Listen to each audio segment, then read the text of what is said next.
to episode 268 of Magic the Amateuring. That's right. It's a podcast for players who are new to the game, returning to the game, want to get better at Magic, or just become a bigger part of their Magic communities. I'm one of your two hosts, Maria. I'm another one of your two hosts, Megan. And Ghost Host is, we count Ghost Host as one of the hosts. Exactly, but not when we're actually counting hosts. No. Yeah. Because you can't technically count a ghost, fun fact. That's right. And Ghost Host actually doesn't have a host because Ghost Host is not currently possessing anyone. No, just his ethereal form floats amongst us. Exactly. Some of you had questions. Would Ghost Host follow us to our new office of Ravnica? Yeah. Yes. Yes. Yes, Ghost Host is here amongst us. Ghost Host is really enjoying haunting the new building. Oh, yes. He's loving it. So many more new people to haunt. Yeah, exactly. A new haunt, if you will. We make jokes like old people. There's the dad jokes and there's old people jokes. Yeah. And that was an old people joke. Yeah. You're welcome. On today's show, we've got parent jokes. Parent jokes. Parent. It's apparent these jokes are bad. Nailed it! Oh, gosh. Today's show, we have some really exciting news that's also kind of sad news in a way. That's right. We're not going to tell you what it is, though, yet. Ooh, what a tease. We're just going to leave you hanging with that. We're also going to return to Mechanics Forever. Part 2. Where we're talking about some of the crazy mechanics that have happened in Magic's history. Yes, I'm loving doing those mechanics, returning to some of those older mechanics, because it's kind of like going back to the beginning of the show and the way that we were in episode 1 of Magic the Amateuring, which is not having any idea what was going on. What's flying? What on earth is trample? Yeah, that's what it feels like when we're going through. So hopefully you can enjoy us kind of, going back to our roots with Magic the Amateuring, exploring some of these older, some might say obscure mechanics. That's right. Before we do any of that, we want to say thank you to everybody who's joined and become a part of the Magic the Amateuring family on patreon.com/MTAcast. That's right. If you have become a patron at any point in the history of Magic the Amateuring's Patreon, thank you so much.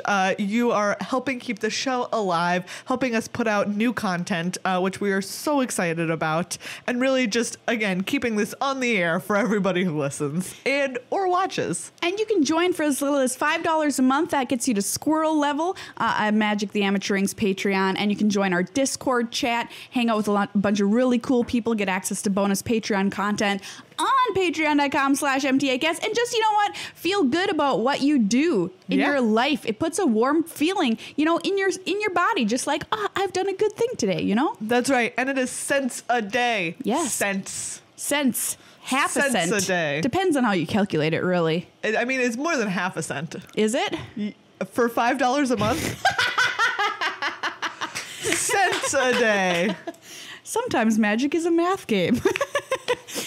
We also want to say thank you to Card Kingdom. CardKingdom.com/MTAcast is the place to go to get some super sweet Card Kingdom swag for all of your magic needs. In fact, Megan is sitting in front of some amazing stuff. That's right.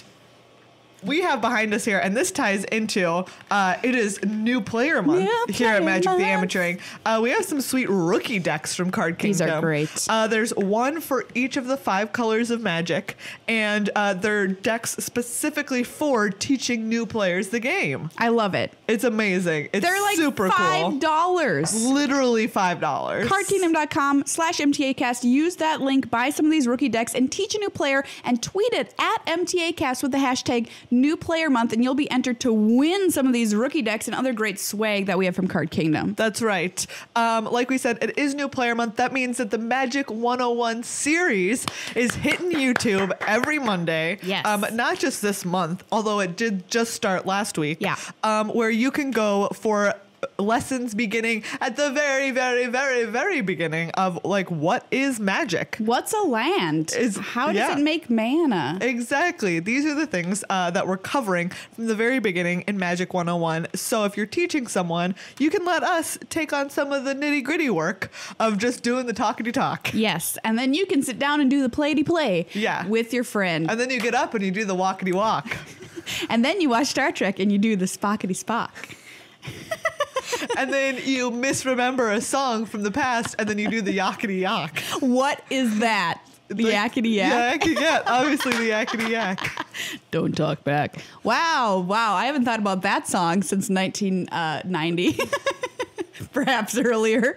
But yeah, these rookie decks are there. They've also got their great battle decks, which are more than one color to play with once you've advanced to that stage. But our Magic 101 series is a playlist. So soon in the future, you just rattle down the whole playlist, watch all the 101 videos. But for now, every Monday, check it out. By the way, sub to our YouTube channel if you haven't, youtube.com/MTAcast. We put up new videos every single week, including the video version of this podcast. We do sketches, we do deck techs, we do, crazy stuff about wine pairing with deck lists. That's right. If you haven't yet seen the International Wine and Deck List Club, it's a delight. It's an utter delight. And thank you to everybody who sent us in a photo of you teaching somebody new to play for New Player Month. Delightful. I am melting. Oh, they're so cute. Because it is so heartwarming. Thank you. Adorable. It's time to talk Dominaria. That's right, everybody. We have some happy, sad news. Yeah, the happy news is Dominaria looks awesome. That's right. The sad news is that the Chinese release notes got leaked online and obviously translated. And so people have a lot of information about Dominaria before the set is scheduled to come out, or we are scheduled to know these things. We jumped the gun by a lot, by quite a bit. And it's always sad because seeing, I think, preview cards and stuff, which is still going to happen because we haven't seen the cards with their awesome art or anything like that yet, but is always kind of sad because Wizards puts in so much hard work to making sure these things come out on schedule. And of course the content creators that preview these cards, it's really exciting for them as well. So it's too bad that happened, but Wizards is kind of embracing it. And they're saying, you know what? We're not going to ignore the reality that this is out there, and we're going to publish the release notes early, which they've done on Daily MTG, and that includes new mechanics of the set, specific release notes on cards, and rules changes, that sort of thing. That's right. You can go there if you want to take a look at that article. If you're like, wait, I don't enjoy getting my info that way. Yeah. Well, one, you can listen to us right now. This is another way to get information. It's also a way to get bad parent jokes. Which are jokes that are bad by parents, not jokes about parents who are bad. Yes, anyway, important distinction. A very important distinction.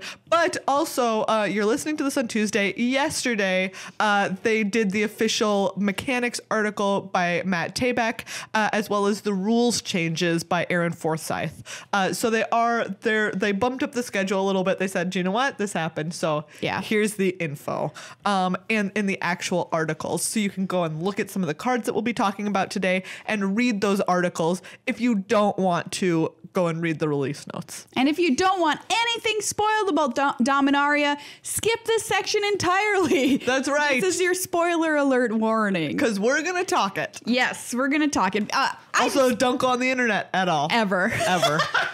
Just don't do it. Ever. If you open up your browser, it will just pop up with a card from Dominaria on it. Yeah, it will. It knows.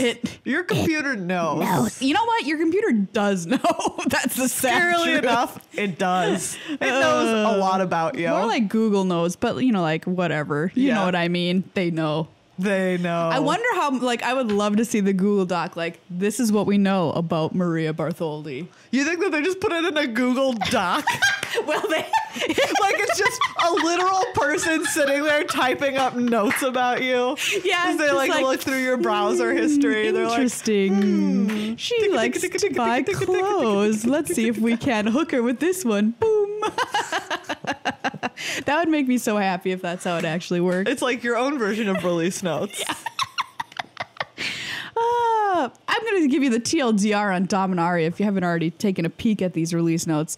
This set is awesome. I mean, I can't say because I haven't played it, but it looks so cool. It looks really cool. I can't wait to see the art from this. Oh my gosh. I bet it's going to be amazing. That's kind of what I'm most looking forward to because... I just love high fantasy, and I think this set is going to kind of, epitomize that, because that's what Dominaria was, before our time, and a lot of people got to play back then, but we didn't. So now it's our turn to go back to the beginnings of Magic. It was back before they were like, let's have a German world that's also spooky. Yeah. When they were just like classic high fantasy. Yeah. Dragons and knights. I mean, to be fair, let's have a German world that's also spooky turned out amazing. Yes, it did. It did. But it was before they thought of that. Exactly. Okay, so pre-release for Dominaria, April 21st and 22nd. Oh my gosh, really? Oh my goodness. That is so soon. It is really soon. Weird. And Masters 25 coming out like the weekend after this one. Yeah. No, this weekend. This weekend, the 16th. Yeah. Wild. Head on out, BT Dubs. Oh my gosh. Masters 25. Okay, so yeah. Or as Maria says, Magic 25. You know what? Either or. Yeah, that's true. So Dominaria, of course, going back to the first plane that Magic ever had back in the day, and some new mechanics coming, and we're visiting some old ones as well. So our first new mechanic is called Saga. Saga is a complicated enchantment situation. It really is. So the way it works is you cast it, and then it enters the battlefield. And when it enters the battlefield, you put a little lore counter on it. Saga, what is it called? Like a chapter. Chapter 1. So chapter 1, and it'll have a corresponding thing that happens in chapter 1. Like the example that they have here is History of Benalia. Okay. 1 white enchantment Saga. As the saga enters, and after your draw step, add a lore counter. Okay. Chapter 1, so it enters and you put a little chapter counter on it. Create a 2/2 white knight creature token with vigilance. Sick. Nice. And then your draw step comes around, right? Yeah. Next turn. And you put your little lore counter on it. And it's chapter 2. So you get another knight. And then chapter 3 is knights you control get +2/+1 until end of turn. I love it. Nice. And then once you have your third lore counter on this, does it just go away forever? This one says sacrifice after 3. Okay. Yeah. And so I think it says that they might all have 3. But anyways, sense. yeah, they'll all have like a sacrifice after this one. Sure. So you get like an ability. So you get a thing, you get a thing, you get a thing, then it goes away. Then it goes away. Pretty sweet. Well, this is cool. It's very flavorful, because I think this Return to Dominaria is very Vorthos or lore story driven. And so we're kind of like reading the story once again and going to chapter 3 from chapters 1 and 2. It is an epic tale. I love it. Yeah. Yeah, this is a really cool mechanic. A big fan. It seems a little complicated when you first read it, but I think it's going to play out pretty simply. Next, we have a major theme of legendary permanence. Yeah, so this set is going to be chock full of legendary stuff. That's right. Only your planeswalkers, but you're going to have a bunch of legendary creatures, Commander fans in the house. Get ready. Artifacts, legendary artifacts. Yeah, so Megan, speaking of legendary artifacts, why don't you hit us up with one that seems pretty spicy? Mox Amber. A Mox? What? Yeah. Hasn't Wizards learned their lesson? These things are too good for any child to eat. I mean, tell Mox Diamond that. Poor Mox Diamond. Don't feed your kids cards. Any cards. Anyways, Mox Amber, 0, legendary artifact. Tap, add 1 mana of any color among legendary creatures and planeswalkers you control. I love it. Yeah. So this is kind of, a little bit of a harder to turn on Mox, but, somebody will find a way to break it, no doubt. Yeah. That's just the way it goes. But yeah, you're going to have an easier time finding legendary creatures. I believe that there is a legend for sure in every single pack of Dominaria. Yeah, that's what they've said. Oh, wow. That's pretty sweet. Wild, right? And of course, we know that all planeswalkers are now legendary. Yep. Which is pretty sweet. That is important for this as well. And not only can you do legendary creatures and artifacts and this kind of thing, do you want to... you can also talk about legendary sorceries. That's right. These are sorceries that you can only cast if you control a legendary creature, or planeswalker. Wow. So they are so powerful. There must be some, creatures that normally wouldn't be legendary are going to just be legendary in this set. Yeah, Just maybe like- so. Do you think it's going to be like, Or I think there might just be like there's a lot of people who are deserving of being legendary. Oh, yes, certainly on Dominaria. Yeah, exactly. Like this one, Urza's Ruinous Blast. Again. Urza has only blown up a lot of things. That's kind of like his deal. It's kind of his deal. You're like, what's Urza's deal? Well, he blew got up beheaded stuff. and didn't die, and he blows up stuff. Okay. 4 and a white legendary sorcery. So it says you may cast a legendary sorcery only if you control a legendary creature or planeswalker. Exile all non-land permanents that aren't legendary. What? Wow. Wow. Talk Wow. about a wrath. Ooh, wow. This is certainly a legendary or a ruinous blast indeed. It really is. So this is kind of cool. Sorceries and stuff that care if you have a legend in play. I guess my question is like, are we going to see legendary creatures that aren't super awesome, like gold mythic rares or, normally you can have rare legends, but I'm like, are you going to have an uncommon card that's legendary? Probably not. I don't know. Maybe. Huh. You never know. I think if you're promising that there's at least one legendary creature in every pack. Yeah, like how are you going to make sure that happens? I mean, maybe Unless some of them every will rare have to is- be.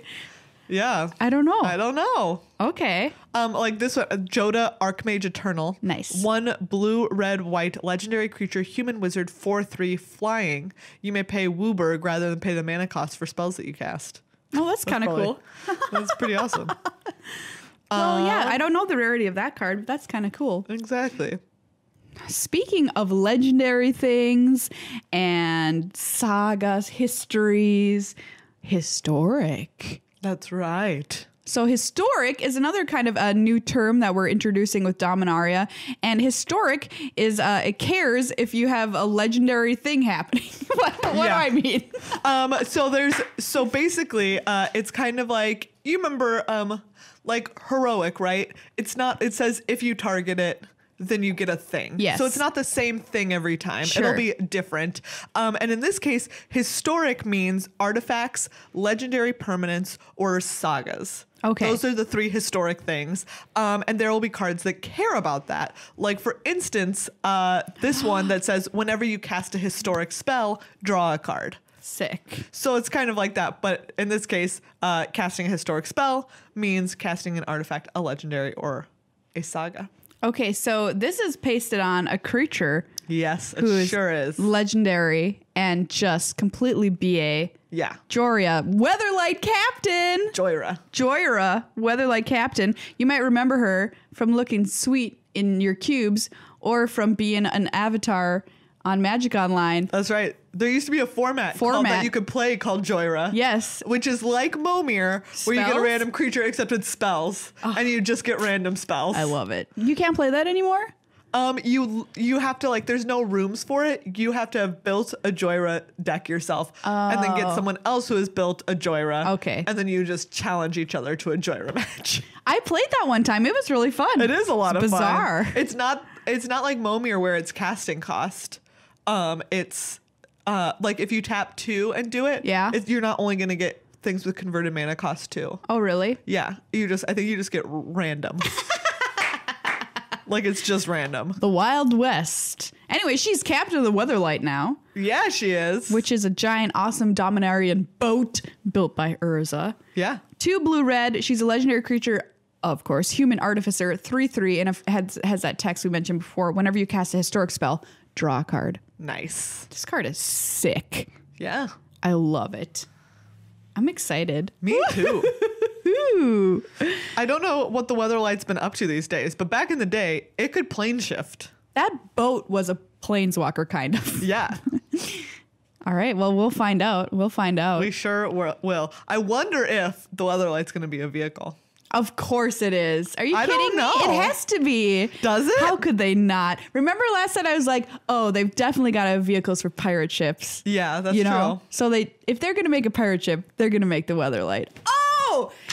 I hope it's But awesome. I wonder if it's going to be a vehicle. What if it's a sentient sky ship? Ooh, like a creature ship? Yeah. Like the one we found, Ghost Ship? Remember? Oh, yeah, that's right. Ghost Ship. It's in Masters 25. Yeah. Maybe Weird. it's like that. To knows? be discovered. Then we have a returning keyword, Kicker. Yes, Kicker, blast from the past. Here's an example of a card that will have it in Dominaria. Baloth Gorger, 2 green creature beast. It's a 4/4. Kicker 4. You may pay an additional 4 as you cast a spell. If you do, it enters the battlefield with 3 +1/+1 counters on it. Nice. So Kicker, yeah, you have Kicker in a number, and if you pay that extra number, you get an extra benefit. Yeah. You can only pay that Kicker cost once, though. Yes. Like, if you had 1 million mana, you couldn't kick this 1 million times and have it enter with 1 million No. counters on it. That'd be sweet, though. 3 million counters on it. But you cannot. But yeah, Kicker is a mechanic a lot of people liked because it's really nice. It scales with the game. You can just pay for your 4/4 Baloth situation. Or if you're like, well, I've got this extra mana laying around. It makes your spells better later in the game if you've got more mana available, which usually you do. You know, I don't know. The most famous Kicker card, as far as I'm concerned, is Gnarled Pack. Gnarled Pack. Classic Kicker. Yeah, cutest Although card. Gnarled Pack is multi-kicker, isn't it? Is it? I think it is. Oh my gosh. Maybe I lied to everybody. Wow. Wow. Which is, multi-kicker is a kicker that you can pay multiple times. Yeah, maybe you are right. I think you are right. I think you can kick those poor little gnarleds as much as you want. We do not condone kicking gnarleds. Do not. If you see a gnarled, you may be tempted to kick its fuzzy little gnarled booty. Don't do but it. Just don't do it. It's like a corgi butt. It's cute and puffy, and you're like, ooh, what if I just give it a little boot with my boot? Is that what you think about cute things? Like, that's your first inclination? It's like, let's kick it? Let's kick it. Wow. I see a cute baby chick. Let me kick this in the face. Let's see how far it flies. Pew! Yeah, it's a multi-kicker. Okay, so not as good as a multi-kicker. Just normal kicker. Just normal. I mean, it's still pretty sweet. Yeah, I do like it. I do like it. I like mechanics that kind of let you play them early or get a bonus effect if you play them later in the game. Absolutely. So, of course, we'll have Judge Rob on before the Dominaria pre-release, and we'll dive deeper into all of these new rules and specific card questions that you might have. That'll come up the week before the pre-release. Yeah. There's also a couple of rules changes hitting the tables with Dominaria. That's right. One of the biggest ones is that damage can't be redirected to planeswalkers anymore. So in the past, if you, for instance, lightning bolt your opponent, but they have a Jace in play that's at 3, you could be like, I'm going to bolt you and redirect to Jace. Yes. And then Jace will take that 3 damage. However, if you're at first, you're like, when I first read this, I was like, oh no, how are we ever going to kill planeswalkers?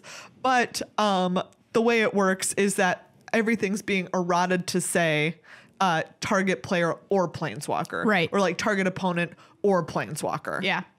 I think this is a very smart move on Wizards' part, as redirection of damage is kind of bizarre concept It's a little confusing to wrap your head around when you're just starting. Exactly. It's something that's like, it's not very intuitive, especially since when you're attacking, like you can attack a planeswalker or choose to attack the person. But you're like, wait, I can't but just for the bolt spells, this planeswalker? Sometimes you're just like, why can I not just bolt that Jace? Yeah, and I think we got a preview of this when we saw some arena stuff. Some of the cards in arena had this change on them, so we had a thinking that this might be the way that Wizards is going to go, and they're gonna do it, which is pretty sweet, sweet indeed.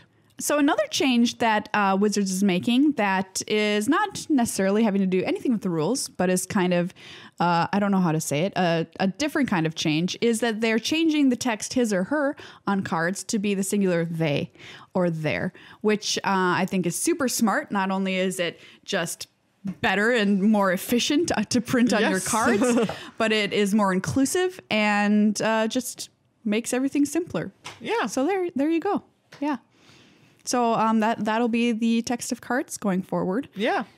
We also know that we're getting the other half of the check lands. Ah, yes. Which are the lands that, or the buddy lands as sometimes people call them, where when it comes in, it looks to see, like in this case, Isolated Chapel. It enters the battlefield tapped unless you control a plains or a swamp. Sure. So it's like, do you got a plains or a swamp? Let me check. For my buddies. That's right. Oh, that's cool. Am I misremembering this? What? I wonder if I'm calling, what are buddy lands? I thought these were buddy lands, but maybe they're only check lands. I have given up on trying to remember what what people call all of these lands. Yeah. Because at some point when we were arguing over whether we called them Tango lands or whatever. Oh, that's right. Everyone was just like, we're done. I just gave we're up. done with this. Flip. We're so far over I'm just going to call them their actual names. Oh, yeah. They're also called the Buddy Lands. Okay. So Checkland, Buddyland. Checkland, Buddyland. Or just call Friendland. it what it is. Yeah. Also, Wizards doing away with the phrase mana pool. Yeah, it still exists. It exists. It's still a thing that exists. It's just but like Llanowar elves won't say add green to your mana pool. It's just like add green. Yeah, which also makes sense because imagine you're playing, you're like, wait a second, what is my mana pool? Which, you know what? Now that I think about it, I feel like an old MTA episode was like jumping into the mana pool or something like that. I think you're right. Now that won't make any more sense. That's okay. But yeah, overall, man, this set looks so cool. We're super excited. Oh. It is, of course, sad that this happened. But obviously, as the cards are previewed for realsies, we'll be talking about them every week. So get ready and get excited, fellow people. Do it. Fellow, definitely humans. Definitely humans, just like we are. We're all I have organs. definitely humans. I'm not a projection. No. I have mass. Ate a sandwich. I looked at a sandwich.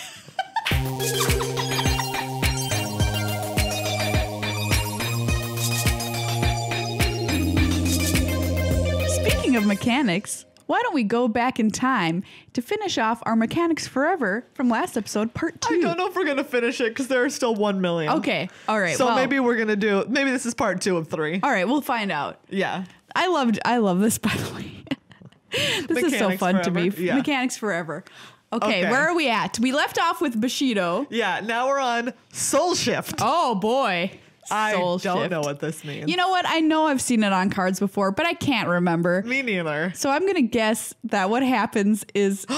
We have seen it. Have we? Yeah, I think it was in one of the Masters sets or something. Soulshift. Soulshift is a triggered ability on some spirit creatures where it allows a player to return a less expensive spirit creature card from her graveyard, from their graveyard to their hand. Yes. And we saw this with, like, there was a card that you could do it in, I want to say Eternal Masters. Yeah, I think that sounds right.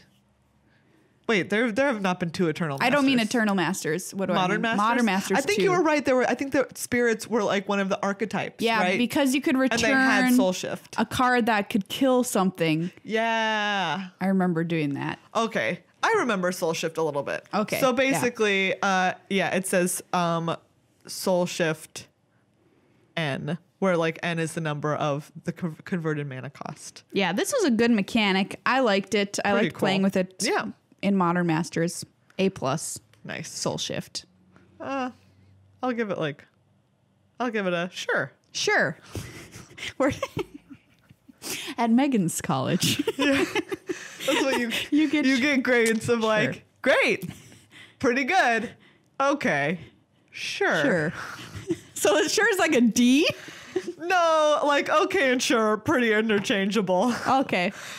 Wait. Oh, trying to figure out what grades you got at this school is very difficult.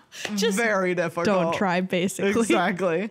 Honestly, as long as you didn't get like an then you're fine. Okay. Okay, great. Although if you got an then that's pretty bad. You know what? You're pretty close to failing. You're pretty close to getting an if you got an Like, does it honestly matter what grades you get? Does anybody actually look at that ever? No, they don't. Not. Truth. There is no permanent record. Offering. Except the one that Google is keeping in a doc about you. Why wouldn't we use Google Docs? We invented them. We invented them. Hello. Offering. What do you think this is? This feels like you're supposed to it's a mechanic where when it comes, here's my guess. Okay. When you cast this, yeah. or like it comes into play, you can sacrifice a permanent for an extra effect. That makes sense. I think sacrificing has to be part of this. Right? Yeah. We'll see. Okay. Oh man, we're correct. Awesome. Offering is a keyword ability that allows a player to sacrifice a permanent to play a card with offering as an instant. Oh. Oh, wow. And at a reduced mana cost. That's kind of cool. All right. Introduced in Betrayers of Kamigawa. Let's see. I wanted to find Offering. Here we go. Patron of the Nezumi, 5 black, legendary creature spirit, rat offering. Oh. You may cast this card Okay. anytime you can cast an instant by sacrificing a rat and paying the difference in mana cost between this and the sacrificed rat. Mana cost includes color. Wow, it's a little bit like a merge. Yeah. Except to merge into the instant thing or care about types. Like it didn't have I to love be that he cares about a rat. rat offering. Sacrifice your rat to me, Give the me a god. Give me a rat. Me, the patron of Nezumi. Give me a rat. I cost 7, but I need a rat to live. Ah. Wow, if I was ever a big bad demon person, I would want more than a rat. Just prepare yourselves. Ooh. Okay. On the plane home from somewhere, I watched King Arthur Legend of the Sword or something. That sounds bad. You might ask why. The answer Why? is because I will watch any King Arthur movie. Because Okay. it's kind of a thing of me. I wrote a big college paper about it. Doesn't matter because none of the movies are actually King Arthur stories. I thought you were going to say because nothing you do in college, man. Well, that's also accurate, as we established a few minutes ago. But it was just horrible. And who cares if it was King Arthur? It's just a stupid skin they put on a movie for men to run around. And in it, what happens? This part was actually cool. There's a weird slithery, melted-headed snake demon that lived in a pool underneath this castle, and it wanted the other king to like kill his loved ones in exchange for more power. Oh. It's pretty dark. Anyway, It's dark. I won't get to that level, but it may be close. What are we on now? Ninjutsu. Oh, this is a beloved mechanic. Is it? I don't know. Isn't it where you can just be like, no, I'm thinking of the ninja from Unstable. That's what I'm thinking I mean, of. this is basically like, I think the way it works is if something is attacking, you can, and it isn't blocked, you can ninjutsu out a different card instead. Yes, that's right. So it is exclusive to ninjas. So a creature that's attacking and unblocked to be exchanged with a ninja in your hand. That's so funny. Yeah. And it has to be unblocked? Yes. It has to be unblocked. Okay, So you're attacking with the creature and they don't block it, and then you can be actually like ninjutsu this ninja out. And I think the downside is that you have to return it to your hand. Okay. So let's take a look at a card with ninjutsu. Okay. Ninja of the Deep Hours, 3 and a blue. Oh, so this is a ninja. Are they all ninja Yes, they're all ninjas. that have it? Okay, Yes. it's a 2/2 for 1 and a blue. But Or also for 3 and a blue. 3 and a blue. It's a 2/2. The ninjutsu ability is 1 and a blue. Return an unblocked attacker you control to hand. Put this card onto the battlefield from your hand, tapped and attacking. Yeah. Whenever Ninja of the Deep Hours deals combat damage to a player, you may draw a card. Oh, I see. So this is why. Oh, I guess you don't have to put it back in your hand. Okay. Why did I think that you did? I don't know. But all right. It's a little weird. Yeah. I'm just wondering, like, were there ninjutsu cards that were just like, vanilla creatures, and that's why you wanted to exchange a better ninja from your hand? No. So the creature that's attacking and unblocked does not have to have ninjutsu. Oh, I see. So you just do this Only whenever. the one in your hand. Okay. Yeah. So the one in your hand has ninjutsu. You attack with like a 2/2 bear, Yeah. and they don't block it. And then you're like, actually, swap it. Swap it. Okay. Weird. That is a bizarre mechanic. It is a bizarre mechanic. Really strange, but Yeah. very flavorful. It says only black or blue ninja cards. Okay. Well, there you go. Ninjutsu. I enjoy it. I enjoy it. Yeah, same. All right. Next we have Drum roll, please. Epic. What the heck? I don't know. Epic? Yeah. This sounds like from another game. These are all from Savior. These are all from Kamigawa. We're just rolling all through these real Kamigawa. weird ones. There's a lot of real weird stuff in Kamigawa. Somebody had an agenda in Kamigawa to make some unique shit. Yeah. Stuff.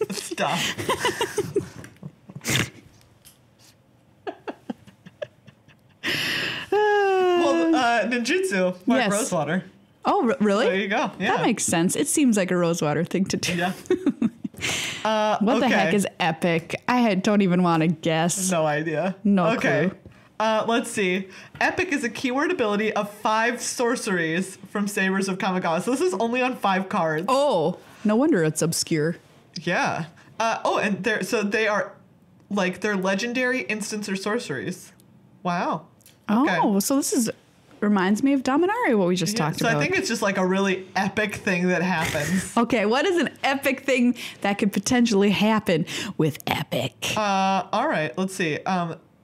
Endless Swarm. Okay. 5 green, sorcery. Create a 1/1 green snake creature token for each card in your hand.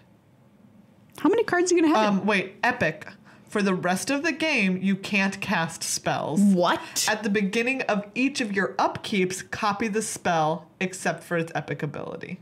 Oh. Wow. Okay. So you're casting it at the beginning of your turn every time. And it's just like, that's it. That's all you get to do for the rest of the game is have this epic spell. Yeah. So you better win, else you can't cast anything else ever. Wow. So here's the white one. Enduring Ideal, 5 white. Sorcery. Search your library for an enchantment card and put it into play, then shuffle your library. Epic. For the rest of the game, you can't cast spells. At the beginning of each of your upkeeps, copy this spell. Okay. Wow. So this, I remember Enduring Ideal because of the card that was printed. Gosh, I even previewed it and I can't remember. It was a white card that carried about Overwhelming Splendor. Overwhelming Splendor. Yeah. So. Yeah. Wild. Then there's Eternal Dominion. The blue one, you can search target opponent's library for a non-planeswalker permanent and put it onto the battlefield. That's sick. Wow. Never-Ending Torment. The black one, exile cards from target opponent's library equal to the number of cards in your hand. Okay, just mill them. Sure. Red, Undying Flames. Deal damage to target creature or player equal to the CMC of the first non-land card you exile from the top of your library. Wow. So all right. all of these are pretty good. Pretty wild. And then, yeah, you're copying it every turn, but it is the only thing you're casting anymore. Like, you're never casting anything else. I like it. And they're not actually legendary. No. But it was just sort of like, I think they were kind of going with the general concept of like, what would it be like if an instant or sorcery were legendary? Well, we've now realized that dream in Dominaria. Exactly. That's pretty wild. Epic. That's got to be the weirdest one we've... This is bizarre. Yeah. All right. Transmute. Transmute. So I've played with this one, but I put it on here because it's still weird. Okay. It only comes up every once in a while. Yeah, I recognize this keyword. So this is from the original Ravnica block. And basically, if you have a card in hand with Transmute on it, you pay the Transmute cost, you discard that card, and then you can search your library for a card with the same converted mana cost. Ah, yes. So the way that it works, in some, like if you remember the Amulet of Vigor decks with the Primeval Titans, so you need a Summoner's Pact with those. And you can transmute Dominaria West for 1 blue. And since it's a land, its CMC is 0. Right. But then you can go and get Summoner's Pact whose CMC is 0.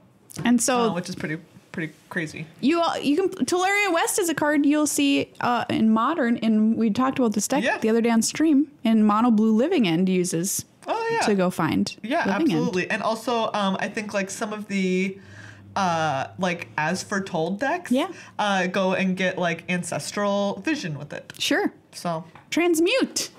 Still a thing. Just a real weird one. And like usually I think bizarre. that Dominaria is the Dominaria West is the only one that you really see much play of anymore. But yeah, basically it means like go and get something with the same value. Okay. Which is kind of cool. You're changing the spell in your hand into something else, transmuting it. Oh my gosh, this next one has got to be my favorite of the list. Tell us what it is. Haunt. Ghost Host Ghost loves this mechanic. Really does. Really does. It's her favorite. What on earth could this mean? Okay, brain. This is what's happening with Haunt. Maria surmises. There is a creature. It dies, but it has haunt. And so when it haunts you, it comes back as a spirit of its former self, but it's just like a worse card. I think what happens is it haunts another creature you have, maybe? What? I think it... Okay. Okay, what does it do? Haunt works by allowing a permanent to come into play, ability to go off twice. Let's see. Okay, so it allows a card to be removed from a graveyard, haunting another permanent. What? And when that permanent is put into a graveyard, a triggered ability of a haunting card is put on the stack. Okay. We're going to have to read an example here. That sounds bizarre. Head designer Mark Rosewater considers haunt a mistake. I'd say. I have no idea what it's talking about. Okay, I've seen it in play, which is the only, like, once it's in play, I think it makes a little bit more sense. Okay, Blind Hunter. Okay. 2 white, black, creature bat, 2/2 flying, haunt. When this creature dies, exile it, haunting target creature. When Blind Hunter enters the battlefield or the creature it haunts dies, target player loses 2 life and you gain 2 life. Okay, so the first time it enters battlefield, it has this cool ability. Exactly. You get like an ETB. Something. And then when it dies, it haunts something else. And then when that thing that is haunting also dies, then you get the ETB again. Okay. So you get it at the very beginning and the very, very end. You do not get it when it dies. You do not get it when it starts haunting. You only get it when the haunted thing dies. Because, that's how haunting works. Right. Yeah, exactly. The ghost only does something bad to you by ripping out your teeth in the night, for example, when you're dead. I was going to say, God, that's terrifying. BT dogs. A ghost running around ripping out teeth? It was the scariest thing I could think of. Awful. Like, congratulations, you did it. That's horrifying. Why would it want them? Megan's trying to hold her teeth in. Oh, no! Don't worry, Ghost Host doesn't like to rip out teeth. Oh my gosh. Oh. Yuck. Wow. I was thinking it's more just like you get the benefit because the ghost is like, yes, like mission accomplished. Because you get my battle, you get my ability one more time and I'm out. This is the best one for sure. That's my guess. What a weird mechanic. I love it. Haunt. Bizarre. I mean, like your opponent has to have a creature too for this to even like. No, I think you can haunt your own stuff. But why? Because when that way when your creature dies. Oh, I see. Target player loses 2 life and you gain 2 life. Okay, so you don't care. Exactly. So you can haunt your own things. Bizarre. You can haunt your own creatures. Okay, this one is also a very strangely named mechanic. Forecast. When this creature comes into play, take a look at the weather. Yeah, that's it. I think, okay, here's my guess. Okay. Is that you get to... I think you can either... Hear me out. You can either look at the top of your deck or the top of your opponent's deck. Yeah, it's got to be something like that. Something. Yeah. Okay. Oh, wow. Forecast...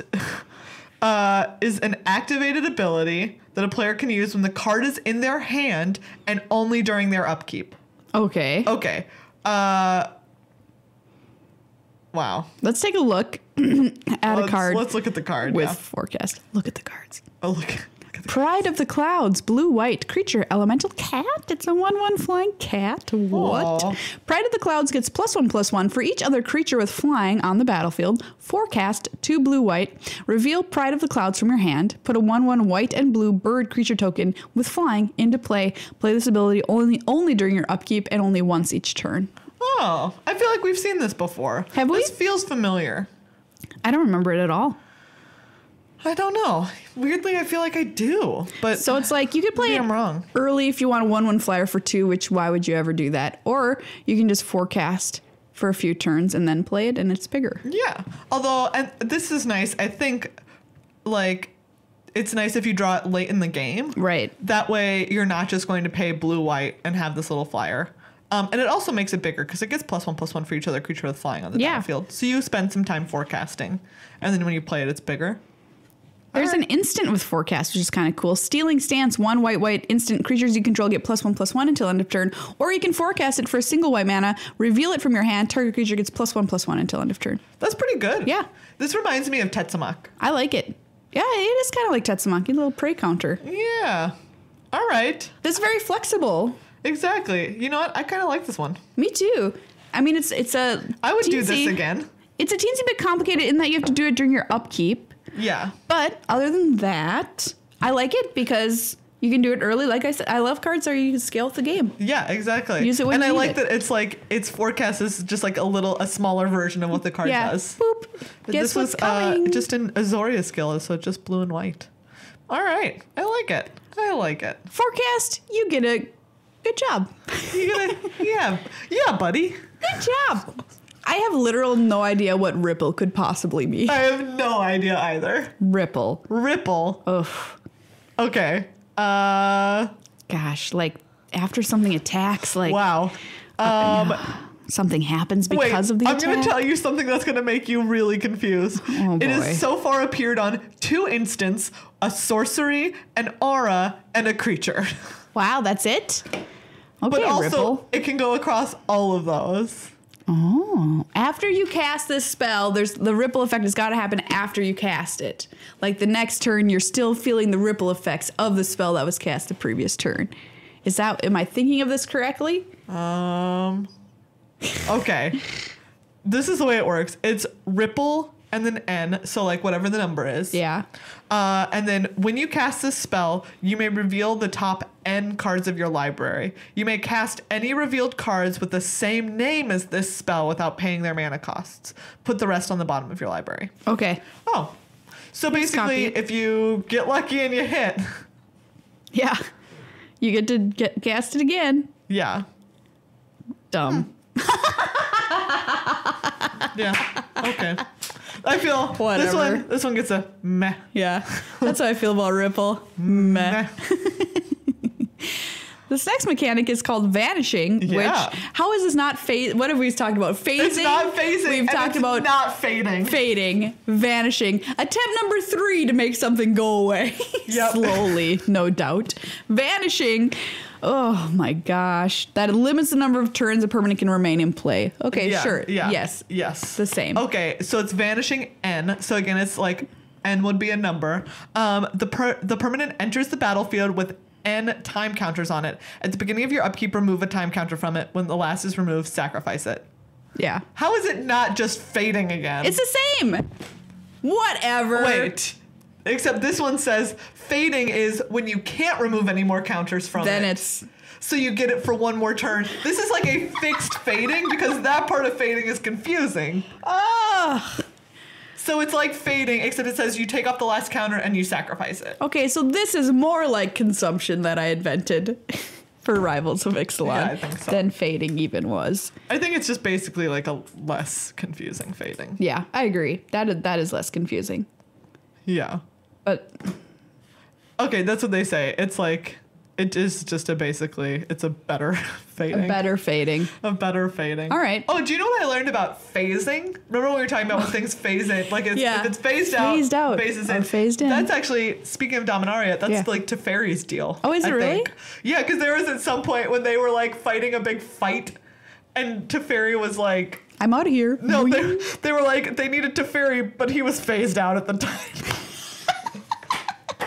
Where's Teferi? Or something like that. I think he's out of phase. Like, I'm trying to remember because I was reading some Dominaria lore. Dang. And I think I remember that being a thing where they were just like, Teferi should have been there fighting too, but he was phased out. Yeah, Teferi went on a bender the night before. He's not going to be here. Sorry, everybody, he's phased out. He's phased out. Call him to work. Sorry, I'm phased out today. Can't come in. Absorb. What? Okay, how is this not just like merge, or what am I thinking of? Blah, blah, blah, blah, blah, blah, blah, blah, blah. When they combine in 2 things into 1. Oh, yeah. What was that called again? You know, Brazella. Why can't I think of What it? was it? It's driving me Meld. crazy. Meld. There we go. How is this not just meld? Okay. Or is it? Oh, it's damage prevention. Oh, okay. So it's written as absorb N. Again, N is a number. If a source would deal damage to this creature, prevent N of that damage. It is on one card. One card! The most obscure of any of that we've seen so far. In future sight, yep. Okay. So it's the time shifted. Got it. Lymph sliver. Lymph. Gross. Yuck. Gross. All sliver creatures have absorb one.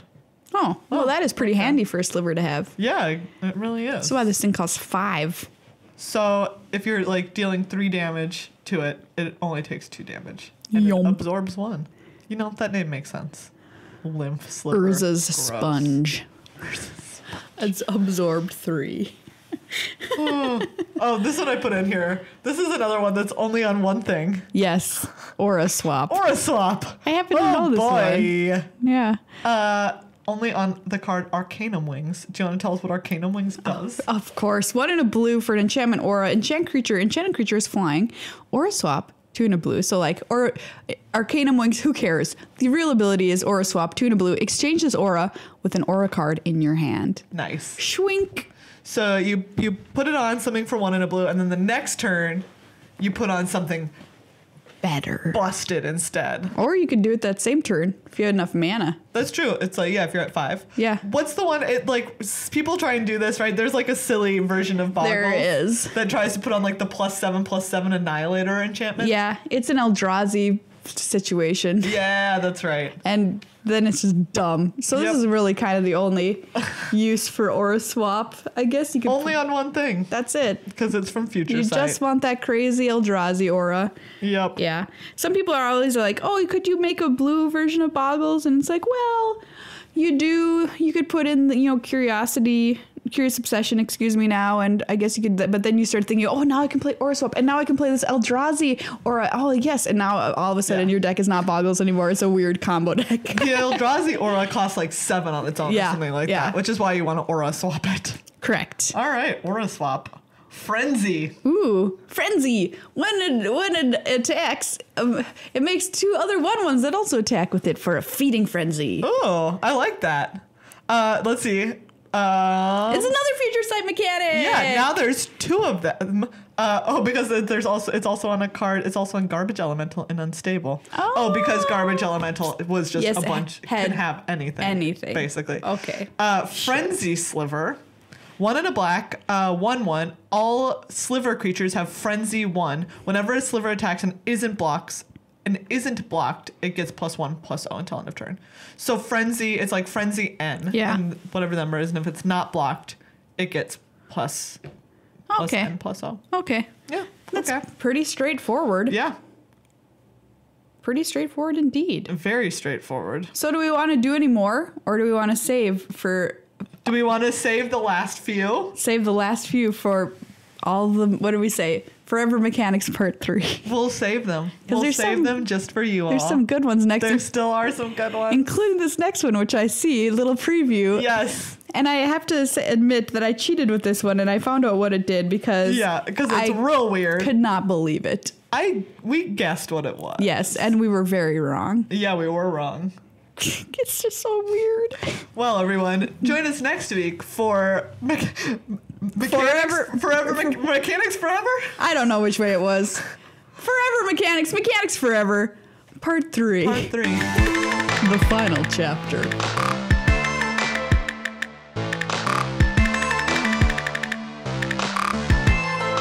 Hey everybody, ultrapro.com is a place to head to if you want some magic paraphernalia that'll just make you happy. That's right, everybody. You can get playmats, you can get deck boxes, you can get sleeves, all with the most awesome and up-to-date magic art or the most iconic magic art on the backs or fronts or sides of them, depending on if it's sleeves, playmats, or deck boxes. You choose. Ultra Pro has some really awesome stuff, including gravity dice, which we talk about all the time on the show, Eclipse sleeves, which are a dream to shuffle, and like Megan mentioned, it has all the up-to-date art. One of my favorite new new products from them are the life pads that have the basic lands on them from Unhinged.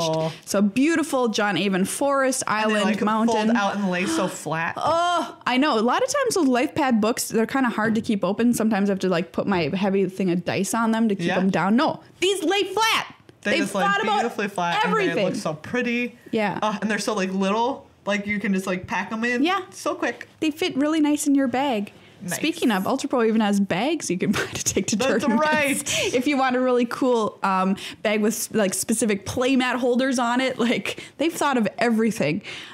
So yeah, Ultra Pro, sponsor of the show. We thank them so much for believing in us. So if you could take a moment, check out their website or buy some of their stuff in a store near you.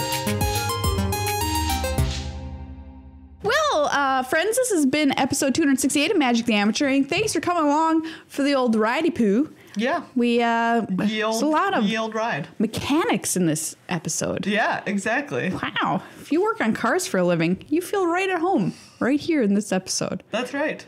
Or you started listening to this episode because you thought it was about cars and you don't know anything about Magic, but maybe now you want to play. Now you want to play. Have we got a resource for you? Wow. It's called Magic 101.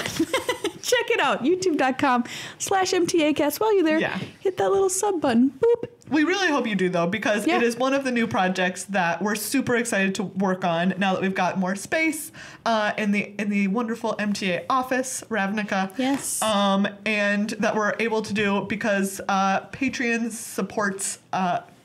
support from you all helps us make those new things.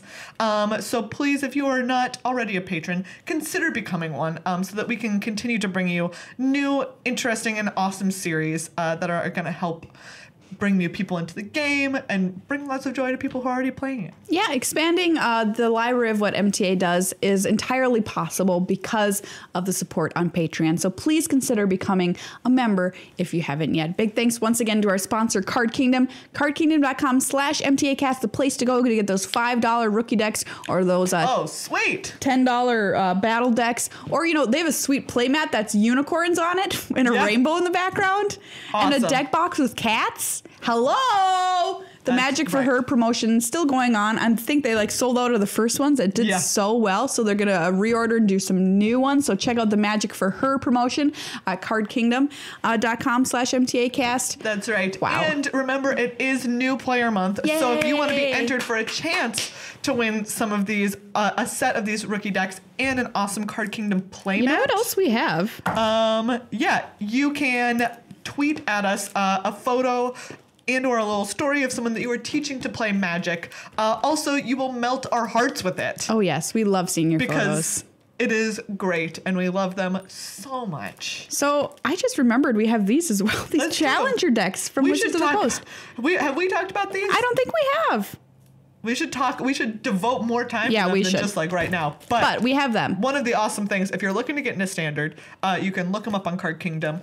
These are product from Wizards that are awesome Standard ready Challenger decks. With a sideboard, no less. Yeah, with a sideboard. A full 75 competitive deck that you can take out to an FNM. These are great. So these are going to be in our giveaways too at the end of the month. Our normal giveaway, our Gleam giveaway, of course, you can find the link to that in the show notes or under our YouTube video. And we'll include one of these in that too. These things are so cool. We'll talk more about them next week. And of course, the Great Designer Search number 3 is on. They've narrowed it down to the top 8 competitors. So hopefully we'll get a chance to mention that next week as well, because there's some cool stuff that the competitors are inventing. They're creating their own cards, and they're kind of cool to see some new stuff and new ideas those people are coming up with. So yeah, we've got a bunch of stuff next episode. So put it on your calendar. Or just tell Google, and it'll give you a reminder. And it'll put it in that Google Doc about you.